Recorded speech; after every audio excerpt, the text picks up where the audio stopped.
പിതാവിന്റെയും പുത്രന്റെയും പരിശുദ്ധാത്മാവിന്റെയും നാമത്തിൽ ആമേൻ. അമ്മേ പരിശുദ്ധ അമ്മേ, അമ്മേ പരിശുദ്ധമേ, ദൈവമാതാവേ, കൃപാസനത്തിലൂടെ ഞങ്ങൾക്കും ഞങ്ങളുടെ ദേശത്തിനും അമ്മ മധ്യസ്ഥം തേടി തന്ന എല്ലാ അനുഗ്രഹങ്ങൾക്കും കൃപകൾക്കും ഞങ്ങളിപ്പോൾ ഹൃദയം നിറഞ്ഞ നന്ദി പറയുന്നു.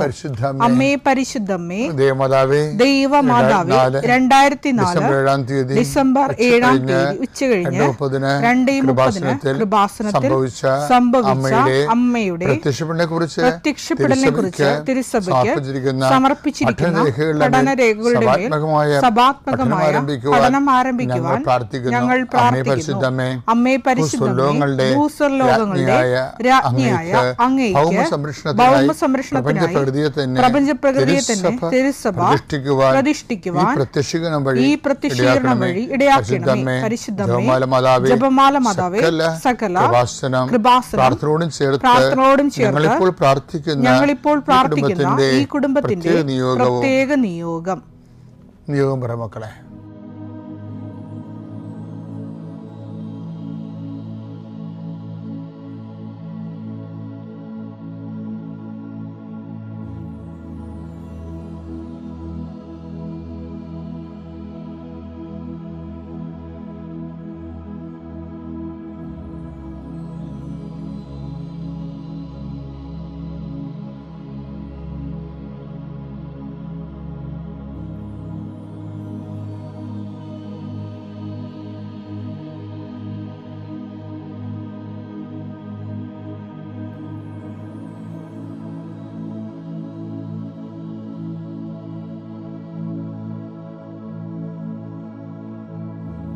അമ്മയുടെ പ്രത്യക്ഷീകരണത്തിന്റെ ഈ അനുഗ്രഹവേളയിൽ ഞങ്ങൾക്ക് സാധിച്ചു തരുവാൻ കനിയണമേ. ആമേൻ. കർത്താവിന്റെ വിശുദ്ധ പൗരോഹിത്യത്തെ മഹത്വപ്പെടുത്തണമേ. കർത്താവെ, സഭയിലുള്ള സാന്നിധ്യം പ്രകടമാക്കണമേ. 40 വർഷം ഞാൻ അർപ്പിച്ച കൃപാനയുടെ യോഗ്യതയാൽ കൃപാസ്ഥാനത്താറെ ജീവനോടെ പ്രത്യക്ഷപ്പെട്ട പരിശുദ്ധ അമ്മയുടെ മാധ്യസ്ഥത്തിലെ ഞാൻ മക്കളെ ആശീർവദിക്കുന്നു. ഈശോയെ, എവിടെയെങ്കിലും യാത്ര ചെയ്യുന്ന മുമ്പ് ഇതൊന്ന് കൂറിയിട്ട് പോണവരുണ്ട്. ഈശോയെ, അവർ മക്കളുടെ ഇന്നത്തെ മുഴുവൻ യാത്രകൾ ഞാൻ അങ്ങേക്ക് ഏൽപ്പിക്കുന്നു. അവരുടെ കണ്ണുനീര് ഉപ്പണം കർത്താവേ. അവർ പോകുന്ന ഇടങ്ങളിൽ നീ അവിടെ കൂടെ പോകണം. പലരും ഒറ്റക്കാണ്, പലരും അവർ ഒറ്റക്ക് പോയിട്ട് നടക്കാത്ത പല കാര്യങ്ങൾക്ക് വേണ്ടിയാണ് പോണത്. ഓഫീസിലായാലും കോളേജിലായാലും സ്കൂളിലായാലും പരീക്ഷയ്ക്കായാലും ജോലിക്കായാലും ഇൻ്റർവ്യൂവിനായാലും മറ്റ് റവന്യൂ ആയിട്ടുള്ള കാര്യങ്ങൾക്കായാലും കർത്താവ്, അങ്ങയുടെ മക്കൾ പോകുന്ന ഇടങ്ങളിലെല്ലാം I will come with you wherever you go. ലോകത്തെ ആവേശപ്പെടുത്തുന്ന അങ്ങയുടെ അഭിഷേക വചനമാണ്. നീ എവിടെ പോയാലും ഞാൻ നിലകൊണ്ടാകും. കർത്താവെ, ഞങ്ങൾ ആഴമായത് വിശ്വസിച്ചുകൊണ്ട് കർത്താവ്, ഈ മക്കൾ നിന്നെയും കൊണ്ടുപോകാൻ ഇടയാക്കണമേ. അമ്മയെ പരിശുദ്ധമേ, സമയത്തിൻ്റെ അധികാരി സഞ്ചാരി മാതാവേ, അങ്ങയുടെ മക്കളുടെ കൂടെ സഞ്ചരിക്കണമെന്ന് പ്രാർത്ഥിക്കുന്നു. പിതാവും പുത്രനും പരിശുദ്ധാത്മാവായ സർവ്വേശ്വര എന്നേക്കും ആമേൻ. വിശ്വാസ പ്രമാണം. സർവശക്തനായ പിതാവും ആകാശത്തിന്റെയും ഭൂമിയുടെയും സൃഷ്ടാവുമായ ദൈവത്തിൽ ഞാൻ വിശ്വസിക്കുന്നു. അവിടുത്തെ ഏകപുത്രനും ഞങ്ങളുടെ കർത്താവുമായ ഈശോ മിശിഹായിലും ഞാൻ വിശ്വസിക്കുന്നു. ഈ പുത്രൻ പരിശുദ്ധാത്മാവിനാൽ ഗർഭസ്ഥനായി കന്യകാമറിയത്തിൽ നിന്ന് പിറന്ന് പൊന്തിയോസ് പീലാത്തോസിന്റെ കാലത്ത് പീഡകൾ സഹിച്ച് കുരിശിൽ തറയ്ക്കപ്പെട്ട് മരിച്ച് അടക്കപ്പെട്ട് പാതാളങ്ങളിൽ ഇറങ്ങി മരിച്ചവരുടെ ഇടയിൽ നിന്ന് 3-ാം നാൾ ഉയർത്ത് സ്വർഗത്തിലേക്ക് എഴുന്നള്ളി സർവശക്തിയുള്ള പിതാവായ ദൈവത്തിന്റെ വലതുഭാഗത്തിരിക്കുന്നു. അവിടെ നിന്ന് ജീവിക്കുന്നവരെയും മരിച്ചവരെയും വിധിക്കുവാൻ വരുമെന്നും ഞാൻ വിശ്വസിക്കുന്നു. പരിശുദ്ധാത്മാവിലും ഞാൻ വിശ്വസിക്കുന്നു. വിശുദ്ധ കത്തോലിക്കാ സഭയിലും പുണ്യവാന്മാരുടെ ഐക്യത്തിലും പാപങ്ങളുടെ മോചനത്തിലും ശരീരത്തിന്റെ ഉയർപ്പിലും നിത്യമായ ജീവിതത്തിലും ഞാൻ വിശ്വസിക്കുന്നു. ആമേൻ. സുഖസ്ഥനായ ഞങ്ങളുടെ പിതാവേ, അങ്ങയുടെ നാമം പൂജിതമാകണമേ. അങ്ങയുടെ രാജ്യം വരണമേ. അങ്ങയുടെ തിരുമനസ് സ്വർഗത്തിലെ പോലെ ഭൂമിയിലും ആകണമേ. അന്നു വേണ്ടുന്ന ആഹാരം ഇന്ന് ഞങ്ങൾക്ക് തരണമേ. ഞങ്ങളോട് തെറ്റ് ചെയ്യുന്നവരോട് ഞങ്ങൾ ക്ഷമിക്കുന്നത് പോലെ ഞങ്ങളുടെ തെറ്റുകൾ ഞങ്ങളോടും ക്ഷമിക്കണമേ. ഞങ്ങളെ പ്രലോഭനത്തിൽ ഉൾപ്പെടുത്തരുതേ, തിന്മയിൽ ഞങ്ങൾ രക്ഷിക്കണമേ. ആമേൻ. നന്മ തെളിഞ്ഞു മറിയമേ, സ്വസ്തി. കർത്താവ് അങ്ങയുടെ കൂടെ സ്ത്രീകളിൽ അങ്ങ് അനുഗ്രഹിക്കപ്പെട്ടവളാകുന്നു.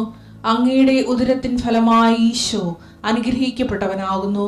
പരിശുദ്ധ മറിയമേ, തമ്പുരാന്റെ അമ്മേ, പാപികളായ ഞങ്ങൾക്ക് വേണ്ടി ഇപ്പോഴും ഞങ്ങളുടെ മരണസമയത്തും തമ്പുരാനോട് അപേക്ഷിക്കണമേ. ആമേൻ. കർത്താവേ, നിന്റെ ഉന്നതമായ നാമത്തിന് സ്തോത്രം ചെയ്യുന്നു. എൻ്റെ പ്രിയപ്പെട്ടവരെ, കഴിഞ്ഞ ദിവസം ഒരു സാക്ഷ്യം ഉണ്ടായി. അതായത് ഈ സിബി ഷിജോ എന്നും പറഞ്ഞൊരു മോളുടെ സാക്ഷിയാണ്. അപ്പോഴേ ഈ കുട്ടിയുടെ സാക്ഷ്യത്തിൻ്റെ പ്രത്യേകത എന്ന് വെച്ച് കഴിഞ്ഞാൽ മാതാവിൻ്റെ കമ്മ്യൂണിക്കേഷൻസ് ഭയങ്കരമാണ്. മാതാവ് ഒരു ദിവസം ഇവിടെ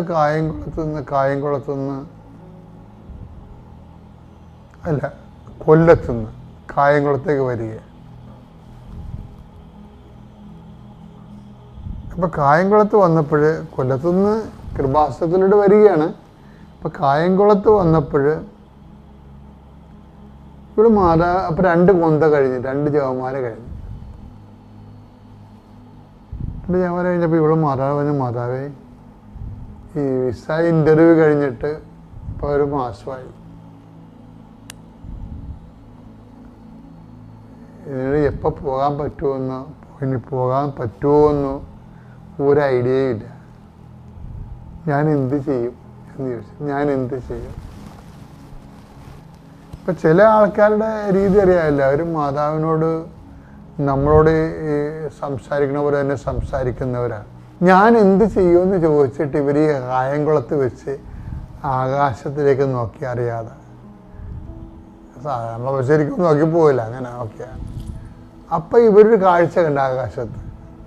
അപ്പം ഇവിടെ നാത്തൂനും ആരാണ്ടുണ്ട് പറഞ്ഞ ആരോട് അവരോട് ചോദിച്ചു, ചേച്ചി ആകാശത്ത് വല്ലതും കാണുന്നുണ്ടോയെന്ന് ചോദിച്ചു. ആകാശത്ത് വല്ലതും കാണുന്നുണ്ടോയെന്ന് ചോദിച്ചു.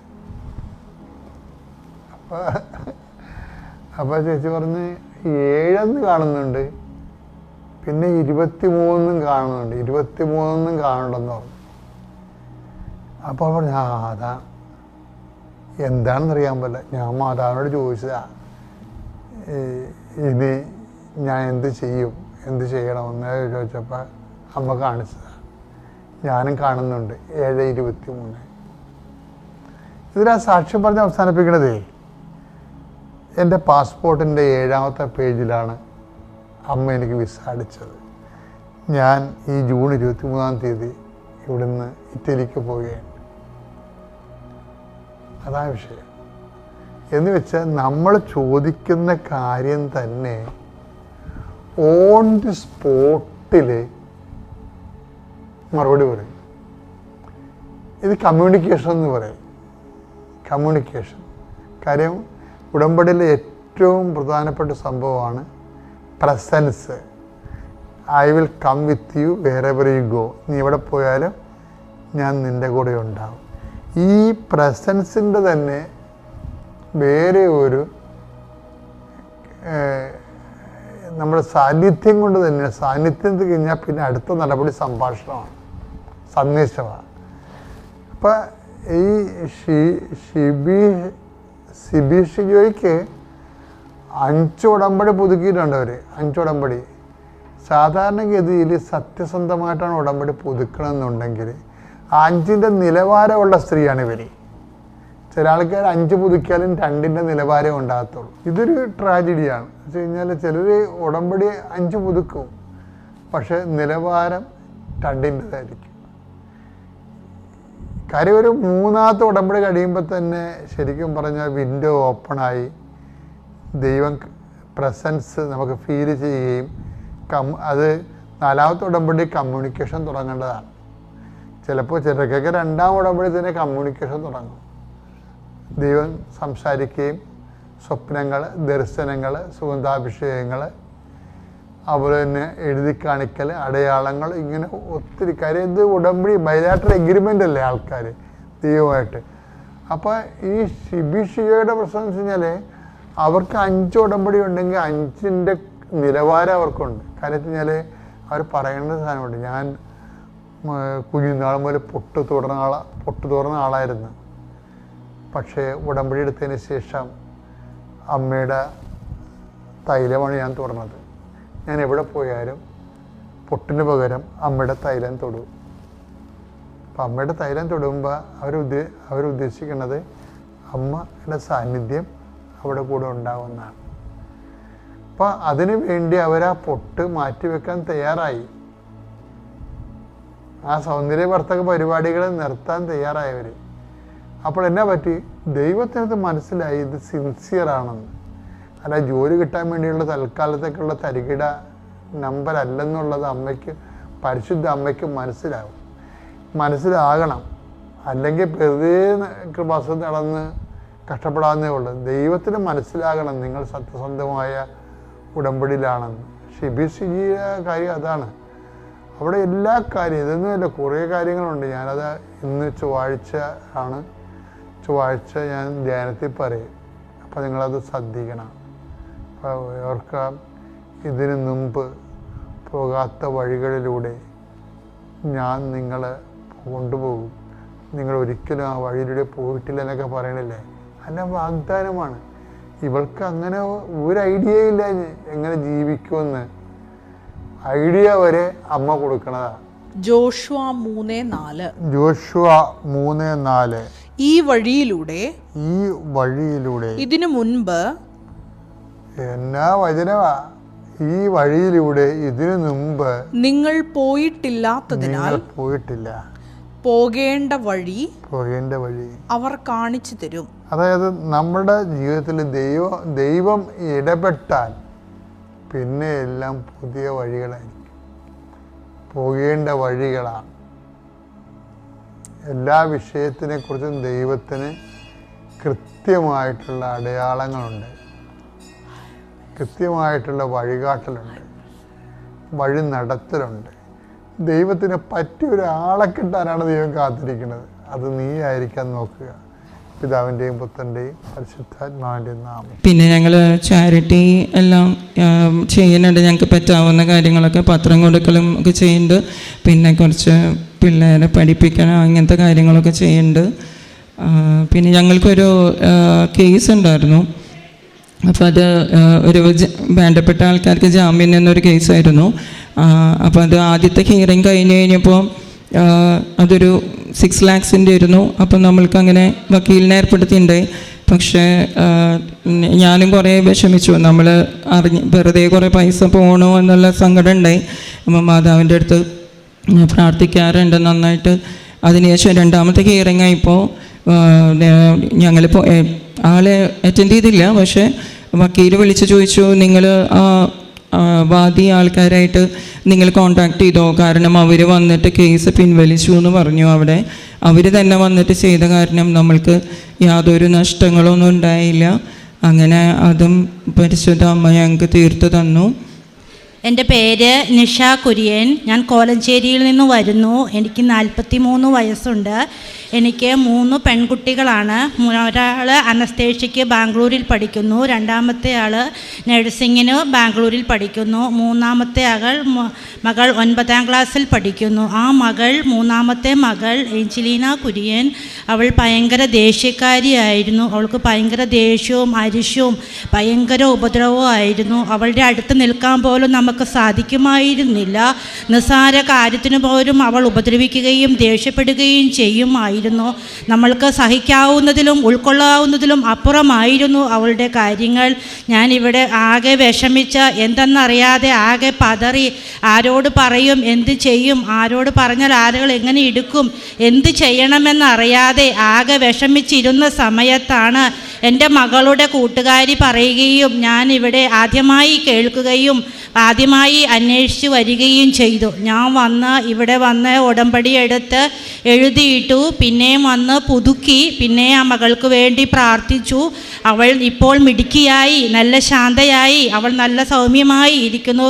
പിന്നെ അവൾ വാതിലടച്ച് കുറ്റിയിട്ട് മുറിക്കകത്തിരിക്കുകയായിരുന്നു. നമ്മൾക്കൊരു സാധനം ആ മുറിയിൽ നിന്ന് എടുക്കാൻ സാധിക്കുമായിരുന്നില്ല.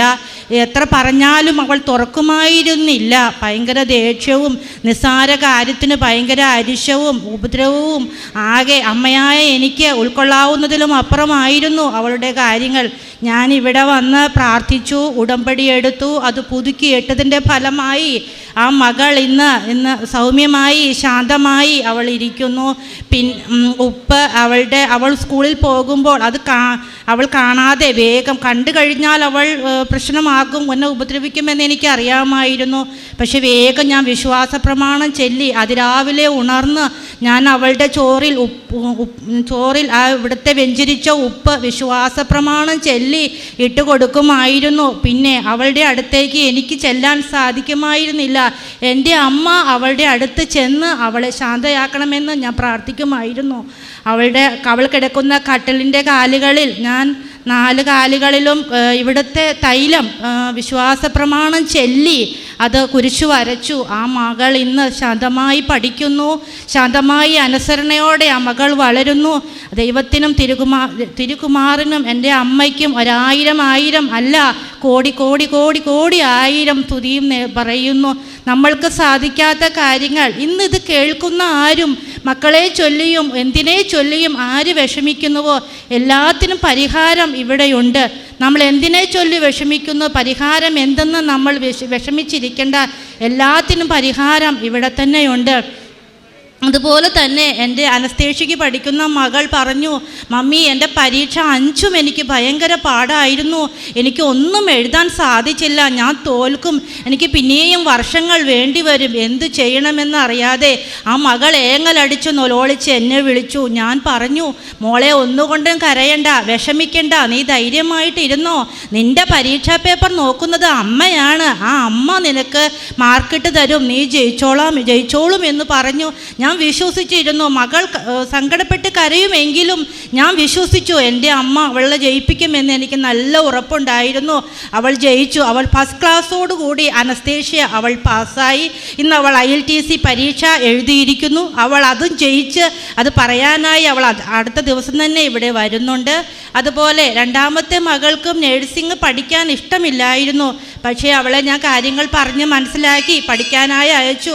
അവൾ പഠിക്കുമെന്ന് എനിക്ക് യാതൊരു ഉറപ്പുമില്ല, എങ്കിലും ഇന്നത്തെ കാലത്ത് അതിനാണല്ലോ ജോലി സാധ്യത എന്ന് വിചാരിച്ച് ഞാൻ അവളെ പഠിക്കാൻ അയച്ചു. അവൾ പഠിച്ചു. അവളും ഫസ്റ്റ് ക്ലാസ്സോടുകൂടി ഫസ്റ്റും സെക്കൻഡ് ഇയറും ഫസ്റ്റ് ക്ലാസ്സോടുകൂടി ആ മകളും പാസ്സായി. ഇന്ന് വളരെയധികം സന്തോഷത്തോടെ സമാധാനത്തോടെ എനിക്ക് ഇവിടെ നിൽക്കുവാൻ സാധിക്കുന്നു. പിന്നെ എനിക്കൊരു വണ്ടി മേടിക്കണം, ഒരു കാറ് വാങ്ങിക്കണമെന്ന് നല്ല ആഗ്രഹം ഉണ്ടായിരുന്നു. അതിന് ഹസ്ബൻഡോ പപ്പയോ വീട്ടുകാരോ ആരും സമ്മതിക്കില്ല. പക്ഷെ എനിക്ക് നല്ല ആഗ്രഹമായിരുന്നു, ഒരു വണ്ടി വേണം, എവിടെയെങ്കിലും പോകുവാൻ ഒരു വണ്ടി വേണം. പക്ഷെ എന്നെക്കൊണ്ട് തന്നെ സാധിക്കില്ല, എനിക്ക് വണ്ടിയെക്കുറിച്ച് ഒന്നും അറിയില്ല, ആരോട് പറയും, ആരും പറഞ്ഞിട്ട് അത് ഗൗനിക്കുന്നില്ല. പക്ഷേ ഞാൻ ഇവിടെ വന്ന് ഉടമ്പടി എടുത്ത് തിരിച്ചു പോയി ബസ്സിൽ കയറി കമ്പിയിൽ പിടിച്ചില്ല. അപ്പോൾ തന്നെ എൻ്റെ സഹോദരൻ്റെ മകൻ എന്നെ വിളിച്ചിട്ട് പറഞ്ഞു, ആൻറ്റി ഇന്ന സ്ഥലത്ത് വണ്ടി കിടപ്പുണ്ട്, നമ്മൾക്കത് മേടിക്കാം എന്ന് പറഞ്ഞു. അപ്പോൾ ഞാൻ വിചാരിച്ചു, ദൈവമേ നാളെ അത് എനിക്ക് ആ വണ്ടി കണ്ട് ഇഷ്ടപ്പെട്ടാൽ അഡ്വാൻസ് കൊടുക്കാൻ പൈസ ഇല്ലല്ലോ എന്ന് ഞാൻ വിചാരിച്ചു. പക്ഷേ ഞാൻ പലരോടും ചോദിച്ചപ്പോൾ അവർ നോക്കാമെന്ന് വിചാരിച്ചു. 5000 രൂപ അഡ്വാൻസ് കൊടുക്കാൻ ഞാൻ എൻ്റെ മനസ്സിൽ ഉദ്ദേശിച്ചു. 9000 രൂപ എൻ്റെ അക്കൗണ്ടിലേക്ക് പരിൽ നിന്നായി എനിക്ക് വന്നു ചേർന്നു. എല്ലാം അത്ഭുതം. അതിലെല്ലാം ഉപരി പൈസ ഇല്ലല്ലോ, ഇന്ന കാര്യത്തിന് പൈസ ഇല്ലല്ലോ, എന്ത് ചെയ്യുമെന്ന് വിഷമിച്ചിരിക്കുമ്പോഴേക്കും ആ സമയമാകുമ്പോഴത്തേനും ആവശ്യത്തിലധികം പൈസ നമ്മളിലേക്ക് വന്നു ചേരും. അതുപോലെ തന്നെ എൻ്റെ അപ്പച്ചൻ കോൺട്രാക്ടറാണ്. 1 കോടിയിലധികം രൂപ മുടക്കി വർക്ക് ചെയ്തു. ആ ബില്ല് 6 മാസമായിട്ടും പാസ്സാകുന്നില്ല. വളരെയധികം വിഷമിച്ചു. കൊടുക്കാനുള്ളവർക്ക് കൊടുക്കണം, ആകെ വിഷമിച്ചു. എന്തെന്നറിയാത്ത പണി കഴിഞ്ഞാൽ 1 മാസം കൊണ്ടൊക്കെ പാസ്സാകുന്ന ബില്ലുകൾ 6 മാസമായിട്ടും പാസ്സായില്ല. ഞങ്ങളെല്ലാം ഒരേ കുടുംബത്തെയും അപ്പച്ചനെ ആശ്രയിച്ച് കഴിയുന്ന ഒത്തിരി കുടുംബങ്ങളെ അത് വല്ലാതെ വിഷമിച്ചു. ഞാൻ ഇവിടെ വന്ന് ഉടമ്പടി എടുത്തു, പ്രാർത്ഥിച്ചു, തിരിച്ചു പോയി 20 ദിവസത്തിനകം അപ്പച്ചൻ്റെ 1 കോടിയിലധികം രൂപയുടെ ബില്ല് ബില്ലുകൾ പാസ്സായി. ഇതെല്ലാം അമ്മയുടെ അത്ഭുതമെന്നേ പറയൂ. നമ്മളിൽ അസാധ്യമായതാണ് അമ്മയ്ക്കും തിരുകുമാറിനും ഇന്ന്. പിന്നെ എനിക്കൊരു വണ്ടി ഓടിച്ചു പഠിക്കണം. 2 വീലർ ഞാൻ ഓടിക്കും, പക്ഷേ എനിക്കൊരു കാർ ഓടിച്ചു പഠിക്കണമെന്ന് നല്ല ആഗ്രഹം ഉണ്ടായിരുന്നു. ഞാനത് പഠിച്ചു, വണ്ടി ഓടിച്ചു പഠിച്ചു. പക്ഷേ ടെസ്റ്റിന് പോകുമ്പോൾ നമ്മൾ എച്ചെടുത്ത് കാണിക്കണമല്ലോ. അതെടുത്ത് പഠിക്കാനായി 7 പ്രാവശ്യം ഞാൻ ഗ്രൗണ്ടിൽ ചെന്നിട്ടും എനിക്കത് സാധിക്കില്ലായിരുന്നു. കഴിഞ്ഞ ചൊവ്വാഴ്ച ഞാൻ ഇവിടെ വന്ന് അമ്മയോട് പ്രാർത്ഥിച്ചു, അമ്മേ, ഈ മകൾക്ക് ഒട്ടും ബുദ്ധിയില്ല, ഓർമ്മയില്ല, യാതൊരു കഴിവോ ഒന്നുമില്ല. 0 ആയ മകളെ ഹീറോ ആക്കാൻ അമ്മയ്ക്ക് സാധിക്കും. അമ്മ എന്നെ വിജയശ്രീലാളിതയായി വീണ്ടും ഈ സാക്ഷ്യം പറയാൻ എന്നെ നിർത്തണമേ എന്ന് ഞാൻ പ്രാർത്ഥിച്ചു. പക്ഷേ ഗ്രൗണ്ടിൽ എച്ചെടുക്കുമ്പോഴൊന്നും എനിക്ക് ശരിയായില്ല. ടെസ്റ്റിന് ഡേറ്റ് കിട്ടി, ഞാൻ പോയി. അതിനു മുമ്പ് റിഹേഴ്സൽ നടത്തുമല്ലോ, 4 പ്രാവശ്യം ട്രയൽ നടത്തിയിട്ടും എനിക്ക് കിട്ടിയില്ല. പക്ഷേ ഞാൻ നല്ല ധൈര്യത്തോടെ ഇരുന്നു. അമ്മയുടെ മടിയിലിരുന്നാണ് ഞാൻ വണ്ടി ഓടിക്കുന്നത്. എനിക്കത് കിട്ടുമെന്ന് ഞാൻ ഉറച്ചു